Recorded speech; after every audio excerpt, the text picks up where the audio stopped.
Black hole अंतरिक्ष उत्साही और आम जनता दोनों के लिए सबसे लोकप्रिय और आकर्षक विषयों में से एक है, लेकिन वे समझने में सबसे जटिल और कठिन विषयों में से एक भी हैं समस्त भौतिकी में। उनके बारे में अनगिनत विज्ञान कथा फिल्में बनाई गई हैं। उनमें से अधिकतर ब्लैक होल को किसी तरह से समय को विकृत करने के लिए कहानी तत्व के रूप में उपयोग करते हैं। यदि आप किसी कॉफी शॉप या बार में गए और किसी अजनबी से ब्लैक होल के बारे में समझाने के लिए कहा, तो वे आपको इंटरस्टेलर का कुछ संक्षिप्त संस्करण दे सकते हैं, जिसमें बताया जाएगा कि जैसे जैसे आप ब्लैक होल के करीब आते हैं, समय कैसे धीमा हो जाता है। लेकिन इसकी संभावना कम है कि औसत व्यक्ति आपको यह समझा पाएगा कि ब्लैक होल के पास समय धीमा क्यों हो जाता है और यह वास्तव में ब्लैक होल के अंदर क्यों रुक जाता है। और यही यह वीडियो है। इसके अंत तक आपके पास ब्लैक होल की अधिक स्पष्ट और सरलीकृत समझ होनी चाहिए। इसलिए यदि कोई यादृच्छिक व्यक्ति बार या कॉफी शॉप में आपके पास आता है, तो उम्मीद है कि आप कुछ महीनों का समय बर्बाद कर पाएंगे। पहली बात जो आपको जानना आवश्यक है वह यह है कि ब्लैक होल वस्तुएं नहीं हैं, भले ही उन्हें अक्सर अंतरिक्ष में तैरते हुए विशाल काले गोलाकार गेंदों के रूप में चित्रित किया जाता है। ब्लैक होल ऐसी चीजें नहीं हैं जिन्हें आप आवश्यक रूप से छू सकें, बल्कि वे अंतरिक्ष समय की अत्यधिक विकृति का परिणाम है, और इस विकृति के कारण भौतिकी में कुछ बहुत ही अजीब चीजें घटित होने लगती हैं। ब्लैक होल स्वयं इतने अजीब होते हैं कि यदि उनके अस्तित्व की व्याख्या करने के लिए ठोस गणित नहीं होता और अंतरिक्ष समय पर प्रभाव, साथ ही उस गणित का समर्थन करने के लिए निरंतर और नए अवलोकन सामने आ रहे हैं, हम ब्लैक होल को केवल विज्ञान कथा कथानक उपकरण से अधिक कुछ नहीं मानेंगे। लेकिन वे वास्तव में बहुत वास्तविक, बहुत खतरनाक हैं, और वे बहुत बहुत बड़े हो सकते हैं। वैसे ब्लैक होल सभी आकारों में आते हैं। उनमें से कुछ परमाणु जितने छोटे होते हैं, लेकिन वे ब्लैक होल अपने आकार को बनाए रखने के लिए बहुत छोटे होते हैं। अपने आकार को बनाए रखने वाले सबसे छोटे झांत ब्लैक होल का द्रव्यमान हमारे सूर्य से लगभग 3 गुना अधिक है। इस माप को सौर द्रव्यमान भी कहा जाता है, लेकिन उनमें से सबसे बड़ा अरबों सौर द्रव्यमान तक पहुंच सकता है, जो हमारे पूरे सौर मंडल को आसानी से फिट कर सकता है। इसके अंदर उदाहरण के लिए अत्यंत विशाल ब्लैक होल टन 618 झांत ब्रह्मांड में सबसे बड़ा पुष्टिकृत ब्लैक होल है, और इसका द्रव्यमान 60 बिलियन सौर द्रव्यमान है, और संदर्भ के लिए वह छोटा सा बिंदु हमारे पूरे सौर मंडल के आकार का है। इंटरनेट आश्चर्यजनक रूप से इस सैद्धांतिक ब्लैक होल कीवर्ड से ग्रस्त है, जिसे यहां सिद्धांतबद्ध किया जा रहा है। यहां ब्लैक होल कीवर्ड का सिद्धांत दिया जा रहा है। वर्तमान में यह अनुमान लगाया गया है कि फीनिक्स 8 टन 618 से भी बड़ा है। फीनिक्स एक ब्लैक होल 100 अरब सौर द्रव्यमान जितना विशाल हो सकता है, लेकिन उस संख्या की अभी तक पुष्टि नहीं हुई है। आधिकारिक तौर पर फीनिक्स को शीर्ष पर रखने के लिए अधिक शोध किए जाने की आवश्यकता है उस ब्लैक होल सूची का। लेकिन जबकि ब्लैक होल आकार में भिन्न हो सकते हैं, वे कैसे बनते हैं, यह वास्तव में बहुत ज्यादा मायने नहीं रखता है। वे मूल रूप से 2 तरीकों में से एक में बनते हैं। या तो बहुत अधिक सामग्री किसी तारे के ढहने के दौरान उसके मूल में खींच ली जाती है, या एक न्यूट्रॉन तारा पर्याप्त रूप से प्राप्त हो जाता है।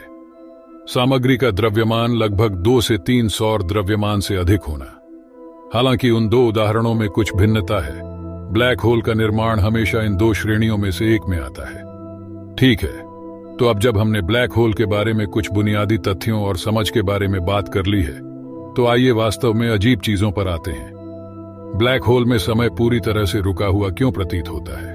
यह कल्पना करने का सबसे आसान तरीका है कि ब्लैक होल अंतरिक्ष को कैसे प्रभावित कर सकते हैं। एक बहुत बड़े और वास्तव में गहरे सर्कल के बारे में सोचें।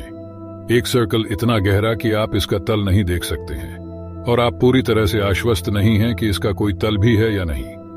बिल्कुल, यह प्रभावी रूप से वही है जो ब्लैक होल अंतरिक्ष के ताने बाने के साथ कर रहे हैं।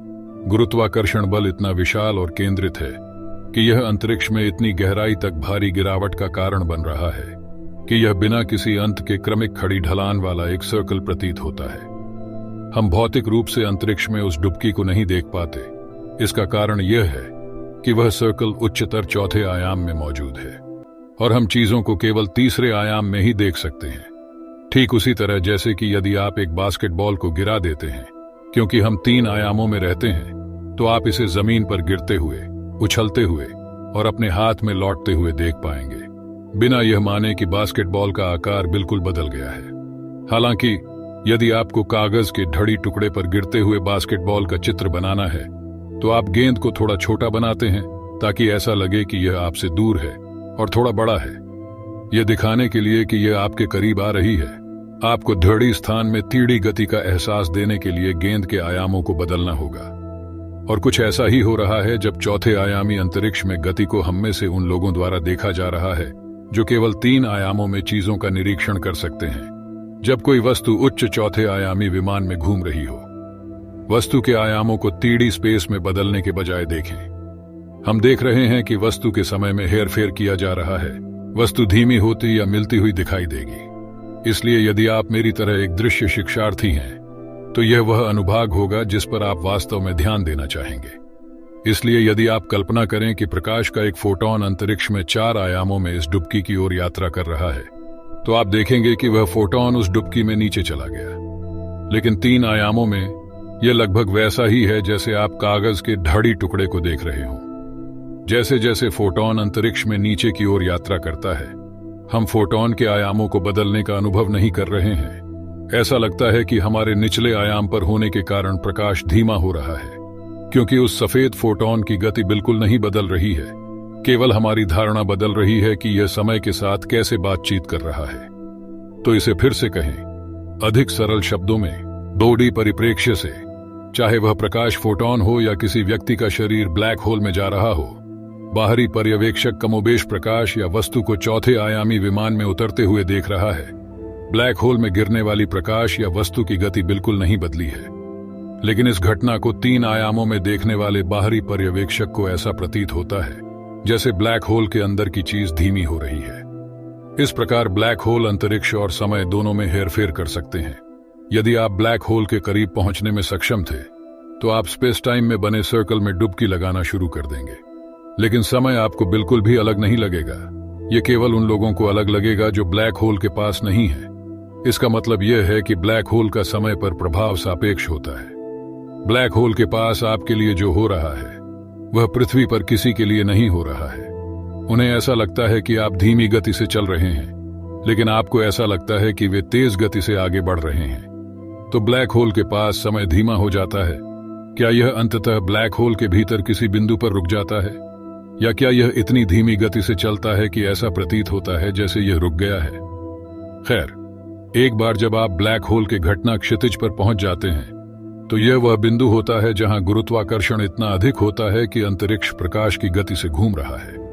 यहीं पर समय के बारे में हमारी धारणा रुक जाती है, क्योंकि उस प्रकाश की गति निरंतर होती है।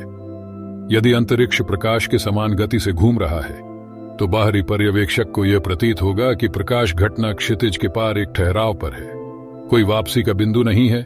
और ब्लैक होल जरूरी नहीं कि समय रुकता है, बल्कि जहां समय रुकता है। और मैं इस पर अधिक जोर नहीं दे सकता। समय के धीमा होने या रुकने की यह धारणा सापेक्ष है।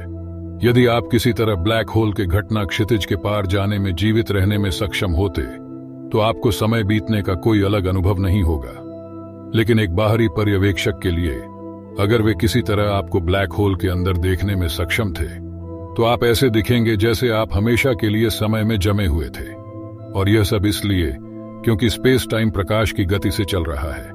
और ध्यान रखें कि यह सब एक बहुत ही जटिल विषय का अत्यधिक सरलीकृत संस्करण है, जिसमें कुछ बहुत ही जटिल गणित भी शामिल है।